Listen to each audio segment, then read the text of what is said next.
तुमने हमारी इज्जत मिट्टी में मिला दी, वो मेरी इज्जत मिट्टी में मिलाएगा, उसकी इज्जत इस तरह मिट्टी में मत मिलाओ, उसने तुम्हारी इज्जत मिट्टी में मिला दी। इन जुमलों को गौर से देखो। ऐसे जुमले हम अपनी डे टू डे लाइफ यानी रोजमर्रा जिंदगी में जरूर बोलते या सुनते हैं दूसरों से।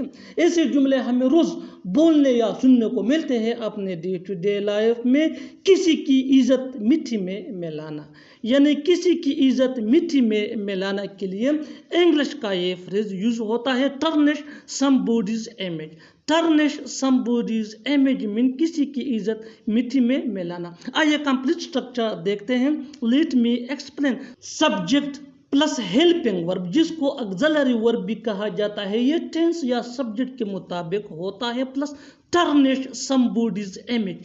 टर्निश ये मेन वर्ब है और ये भी टेंस या सब्जेक्ट के मुताबिक चेंज हो सकता है। समबॉडीज की जगह पोजेसिव एडजेक्टिव यानी my, your, our, his, her, their use होगा plus other words.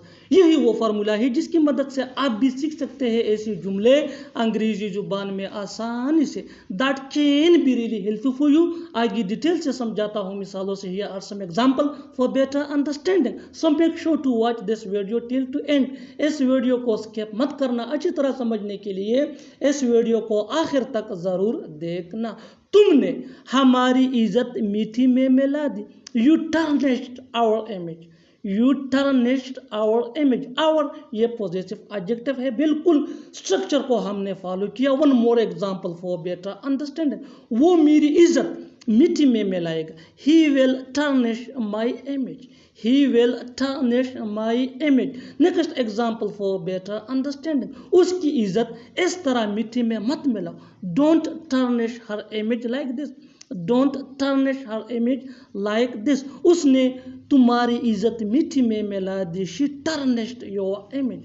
She tarnished your image. और आखिर में ये सेंटेंस आपके लिए कमेंट सेशन में इसका जवाब जरूर देना। मेरी इज्जत क्यों मिट्टी में मिला रहे हो? मेरी इज्जत क्यों मिट्टी में मिला रहे हो?